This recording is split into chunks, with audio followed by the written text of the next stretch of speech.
Mesdames et messieurs les maires, mesdames et messieurs les avocats, chers voisins et amis de la résistance iranienne d'Auvers, du Val d'Oise et d'ailleurs, la fin de 2022 et le début de 2023 ont été marqués par le début du soulèvement du peuple iranien contre le régime des mollahs. Vous avez sûrement suivi les informations et vous, des vidéos. Ce soulèvement qui est dans son 4e mois a changé l'image de l'Iran. Tout le monde avoue l'immense force du peuple iranien dans la poursuite des protestations et beaucoup ont dit que ce n'est pas une protestation mais une révolution. Et tout le monde avoue combien le régime des mollahs est faible et sans soutien. Certaines personnes ont tiré beaucoup de profit dans leur marchandage avec les mollahs. C'est pourquoi ils ont créé une fausse image de l'Iran. De nombreuses analyses et sondages ont été publiés pour faire croire que les Iraniens ne veulent pas de changement, pour dire que les mollahs ont beaucoup de soutien populaire ou pour dire que les moudjahidines du peuple n'ont pas de base en Iran. Mais le grand soulèvement de ces derniers mois a montré que c'est faux. Ce soulèvement n'est pas arrivé tout à coup. Le rôle des femmes contre les mollahs a une longue histoire. Elles participent activement à la lutte pour la liberté depuis 40 ans. De plus, dans la résistance iranienne, les femmes ont toujours occupé des postes de responsabilité. Le mois passé, les médias du régime, notamment les télévisions officielles, ont attaqué chaque jour la résistance iranienne.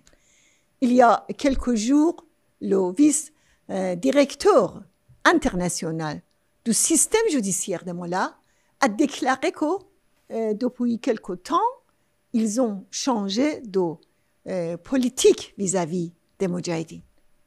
La première chose qu'ils font dans toutes leurs rencontres en Europe, c'est de parler des moudjahidines du peuple.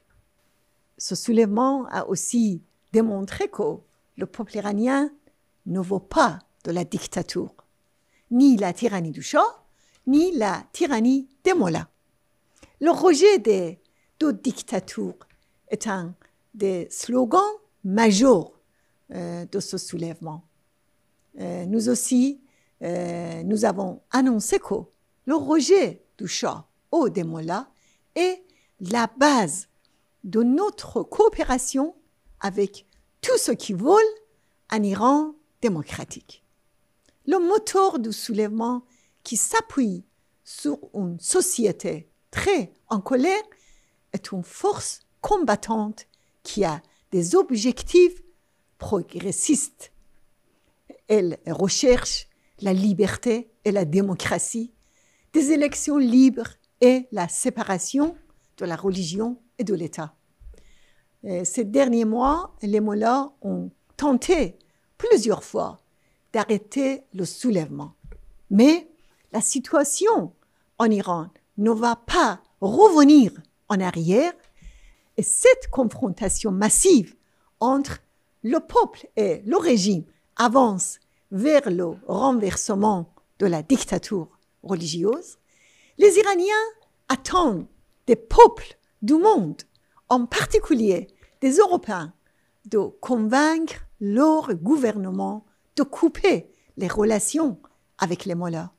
Les mollahs profitent plus que jamais de la passivité de l'Europe.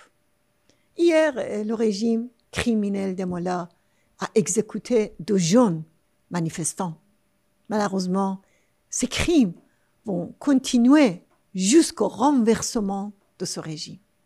L'Europe doit annoncer qu'elle reconnaît la lutte du peuple iranien pour un changement de régime.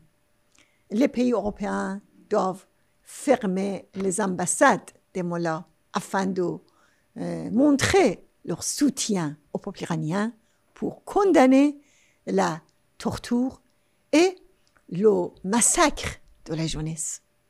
Il doit inscrire des pastorants sur la liste du terrorisme.